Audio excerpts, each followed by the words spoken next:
512 Audio Tempest Review. Sitting between more affordable options and more expensive ones, the 512 Audio Tempest brings something fresh to the USB microphone market. It's very traditional in its audio recording, with no digital signal processing and strictly offering a single cardioid pattern.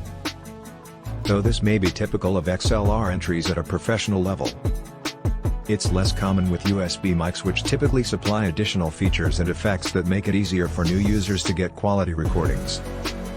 Therefore, this option would be better suited for experienced recorders or those wanting to learn about audio production. For those who require more flexibility in recording but don't desire DSP intervention, the MSI Immerse GB60 provides a slightly lower price tag. Lastly, if podcasts are your main concern, consider the Joby WaveOpod. The Tempest is a black, semi-matte side-address cardioid condenser microphone featuring a 34mm gold-plated diaphragm capsule spanning from 20 Hz to 20 kHz, providing 24-bit audio with a maximum gain of 45 decibels. When it is attached through a USB, the black grille of the capsule's interior brightly illuminates with a blue LED. While it presents an interesting look, we would enjoy the possibility of being able to switch off that lighting for certain applications.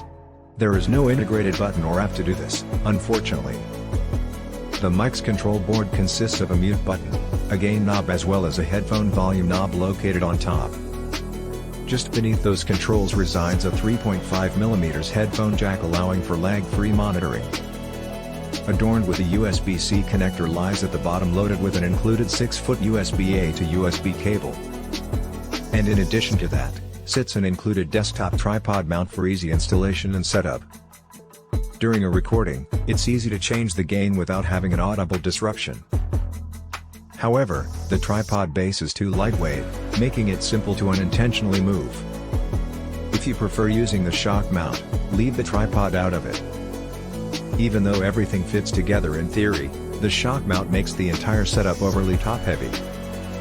A well-crafted mic stand that has a standard 5/8" threaded mount is superior for this situation.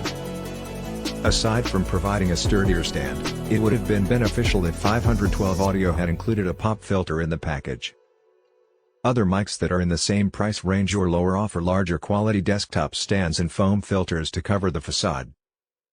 While it is not essential, you may find this accessory indispensable. To determine the performance of Tempest on GarageBand on an iMac, we conducted a gain sweep experiment. This was to confirm whether the mic picked up when the knob was adjusted and if any peaking resulted in between 5 to 6 inches away during maximum gain levels.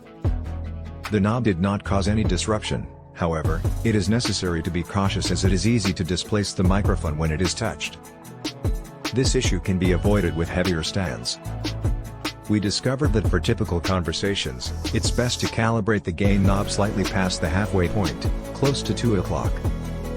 In this setting, everything has a sharp, clear sound and lower range vocals together with acoustic music instruments get an extra roundness in their low mids.